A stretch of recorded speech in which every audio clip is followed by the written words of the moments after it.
नमस्कार मित्रांनो, आज एक नवीन व्हिडिओ तुमच्यासाठी घेऊन आलो आहे. साहित्यामुळं मला खूप मित्र झाले.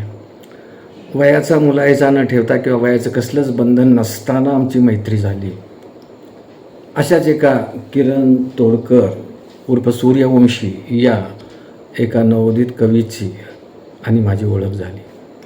रहिमतपूर जवळचं एक वाडीवाजा गाव, ज्या गावाचं नाव नहरवाडी होतं, त्या गावातला हा जवान कुस्ती बिस्ती छान खेळायचा, तब्येत वगैरे पैलवानाला साजेशी होती.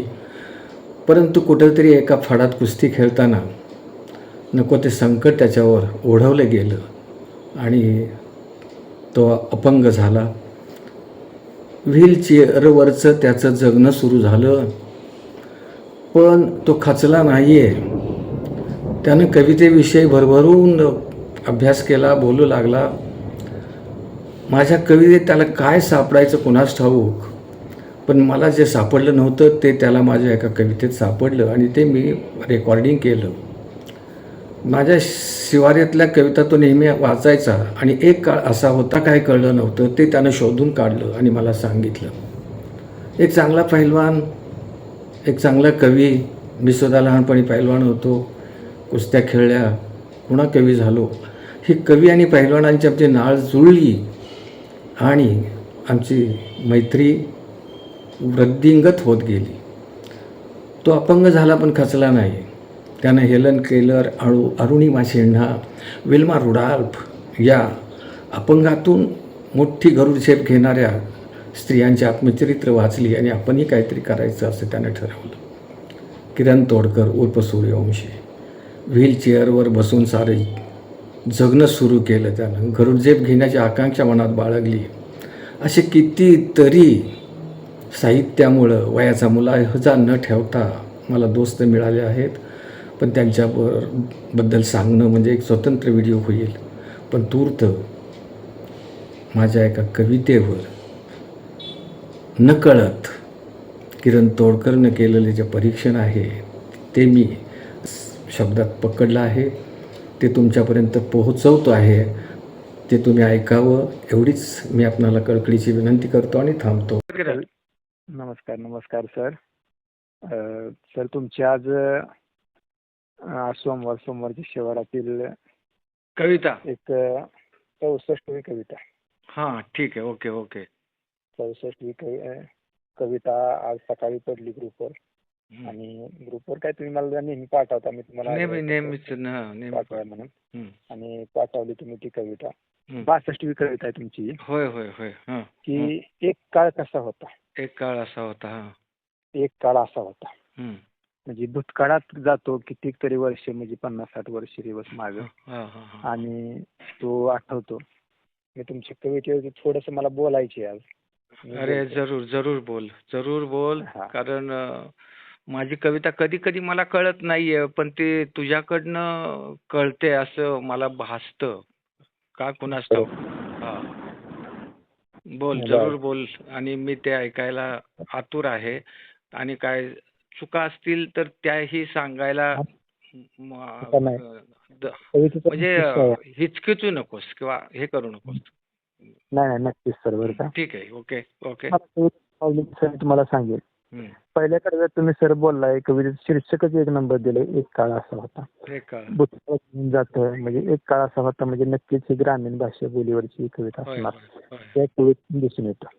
एक काळ असा होता, शिमग्यालाही बोंबवलं होतो मनसोक्त. एक काळ असा होता, शिमग्यालाही बोंबवलं होतो मनसोक्त. सगळ्यांच्यावर केली होती बोलबालता मात. सगळ्यावर त्यावर केली होती बोंबलताना मात. कोणी सुधी धरला नव्हता तेव्हा माझा हात. कोणी सुधी तेव्हा माझा धरला नव्हता हात. म्हणजे सर आता हे 4 ओळीवरती बोलायचं म्हणजे तर बघा ना तुम्ही, की एक काळ आपल्या तेव्हाचा काळ असा होता की शिमग्याला मनसोक्त बोलायची लोक ही करायची. बंधन नसतं कोणाचं, बोंबलू द्यायची माणसं. इतर वेळी नाहीत, पण शिमग्याला नाही कोणी हात धरत. शिमग्याला ज्याच्या त्याच्या नावानं बोंबलायचं वगैरे. म्हणजे एखाद्या आत्ताच्या काळात जर विषय घेतला तर दारोडा पिणारा माणूस कुणाच्या बी नावानं कसाही बोंबलतो, त्याला कसलंच भान नसतं. तसा तो शिमगा चालायचा. आणि तुम्ही हे 4 वेळी ते मांडला आहे बघा. शिमग्याला सारं माप असतं. आता तेव्हा माझा हात, आता मात्र पडते आता पडलेत मात्र माझे पुढचे 4 दात. पुढले 2-4 दात. म्हणजे सर अक्षरशः तुम्ही तुमच्या बालपणात गेला. बालपणात म्हणजे मी म्हणेन की 5वीच्या वर्गाच्या दरम्यान म्हणजे 10 वर्षापर्यंत, आणि आता डायरेक्ट 75 वर्षापर्यंत आला. म्हणजे 60 वर्ष बक्षीस मागे गेला आणि 60 वर्ष डायरेक्ट पुढे आला. ठीक आहे, ओके.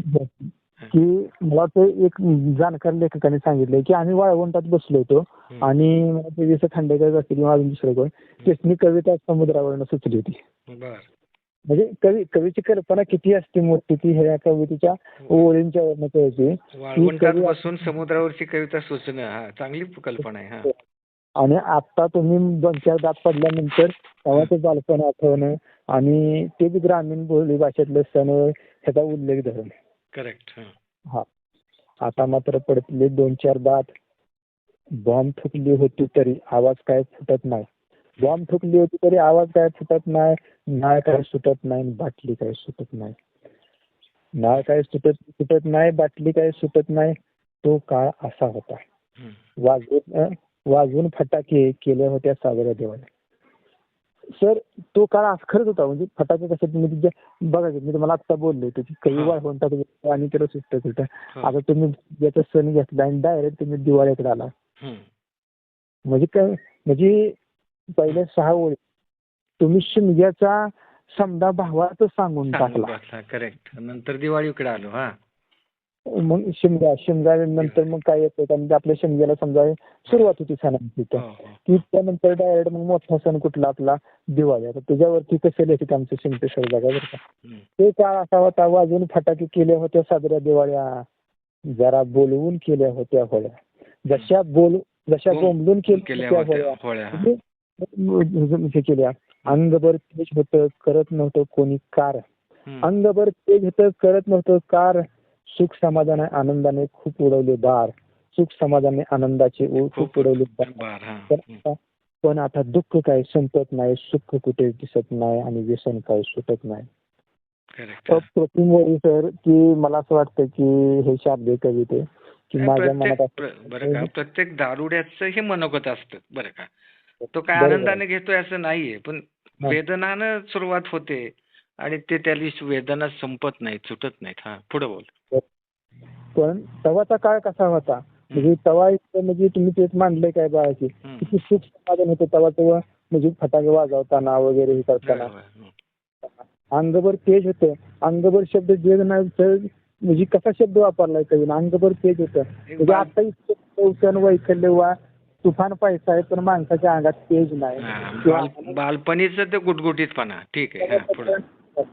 तुम्ही या दोन्हींचा समतोल बरोबर घेतला. बरोबर आहे. बुडवले ते दार, तवाचे सण आपण साजरे करायचे, काय करायचे कुठलाही सण ते आनंदाने खूप उडवले बार. तुम्ही बार उडवले म्हणजे समजा म्हणजे मन सोक्त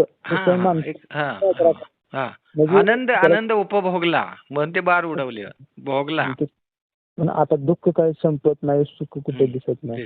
म्हणजे कवी डायरेक्ट बालपणात जातो, कवी डायरेक्ट आत्ताच्या चालू काळात येतो. स्वतःशीच नाही येत तर तू समाजातल्या प्रत्येक घटकाशी येऊन ती सांगतो सुख दुःख याची व्याख्या या कवितेतून. तर तुम्ही तिसऱ्या कवितेत काय बोलताय बा, तिसऱ्या काळात एक काळ असा होता चिखलाच्या बैलांनी ओढले होते आहोत. बैलांनी ओढले आहोत, कळवणी सुद्धा टेनिस केले.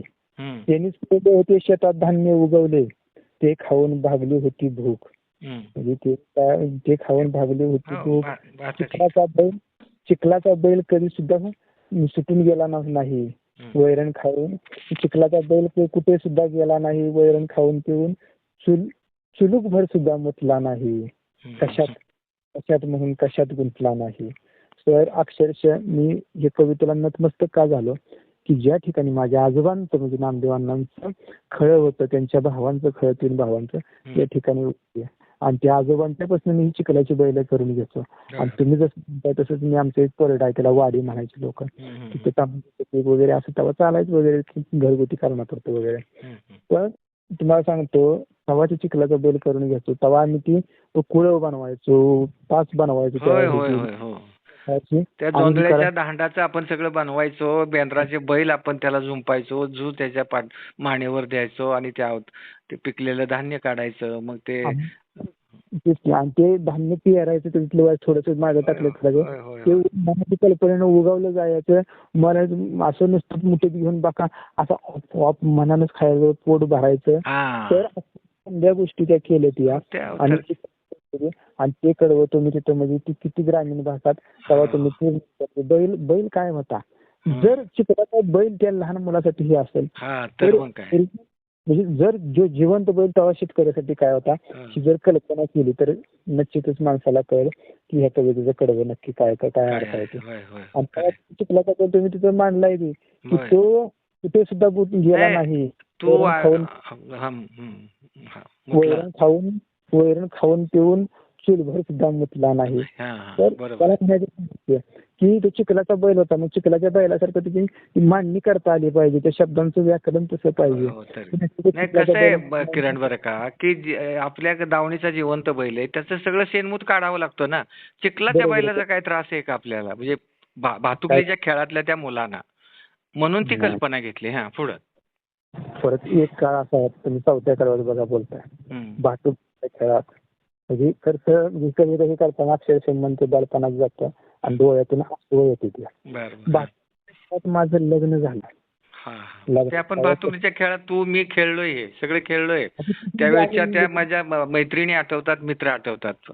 म्हणजे लग्नाचा सोहळा आठवतो. मग ते कपाळावर बांधलेल्या त्या मंडवळ्या बी आठवतात. पुढे बोल आता. मित्र आठवतो माझा आपण दोस्त म्हणायचो ही माझी मैत्रीण आहे, ही माझी आत्याची मुलगी म्हणून ती खेळ खेळला. एक काळ असा होता भातुकलीच्या खेळात झालं माझं लग्न. लग्नात तेव्हा कसलं नव्हतं आलं विघ्न. लग्नात तेव्हा कसलं आलं नव्हतं विघ्न म्हणजे तेव्हा ती मनसोक्त ही कविता अशी आहे की मनसोक्त आणि तो काळ बी असा होता मनसोक्त होता त्या आणि कुठलंच विघ्न आलं नव्हतं. म्हणजे एखाद्या प्रियकरानं तिचं दिवस आठवलं तर आता काय झालंय की तिचं लग्न झालं नाही. त्याला माहिती आपलं लग्न झालं नाही तेव्हा ते कवी काय म्हणते लग्नात तेव्हा कसलं आलं नव्हतं विघ्न. भातुकलीच्या खेळात माझी बायको कितीकदा खोटं बाळंत झाली. म्हणजे सर ती आत्ताच्या आईला पोरग घ्यायला यायचं नाही. तेव्हाची ती 5-10-15 वर्षाची पोरगी हातात ती पोरगाची फोन करायची तुझं माझं. तुला खरंच आता याच्याबद्दल थोडंसं सांगतो एक अर्ध्या 30 सेकंदात की माझी चुलती पहिल्या बाळंतपणात बाळंत होताना मी पडवीत झोपलो होतो आणि ती आपल्या घरात बाळंत होत होती. त्या मला काही अर्थ कळत नव्हता पण तिला होणाऱ्या वेदना आणि तिचं ते विव्हळणं मी थोडंसं ऐकलं होतं. त्या मुलीला मी तेच सांगितलं आणि तू अशी भूमिका सादर कर म्हटलं आणि तिने ती केली. पुढं कितीदा खोटं बाळंत झाली. लग्नात मात्र अजून काहीच लग्नात मात्र अजूनही नाही कधी तीच वेळी जीव काही सरत नाही असं काय आज काही मरत नाही आणि काही वाढत नाही. म्हणजे तो कवीने काय केलंय त्याला कवीला जे अक्षरशः ह्याच्यात शब्द ना शब्द कवीने आयुष्यात गोष्ट आहे का नाही तर तो घडलेला शब्द लिहिला कल्पना कुठेच काय मांडली नाही. वास्तववादी घेतली कविता त्याला माझा म्हणजे तू आता म्हणतोस मी तुमचा मानसपुत्र वगैरे पण मी गुरु शिष्याचं नातं म्हटलं ना तर मी थोडासा शिष्य होतो तो गुरु हो. इतकं सुंदर माझ्या ह्या कवितेचं तू एक विश्लेषण केलंय म्हणतोस किंवा एक त्याच्यातला आशय असा निरपून काढलास की जसं दह्यातनं लोणी काढलं जातं असं नवनीत तू आज माझ्या ह्या कवितेतनं काढलंयस आणि मला इतका आनंद झालाय की खरंच आजचा दिवस माझ्यासाठी फार अगदी सुवर्ण दिन म्हटलं तरी चालण्यासारखं आहे असं मला वाटलं आणि खूप चांगल्या पद्धतीनं तू माझ्या कवितेचं विश्लेषण केलंस. मला आनंद वाटला.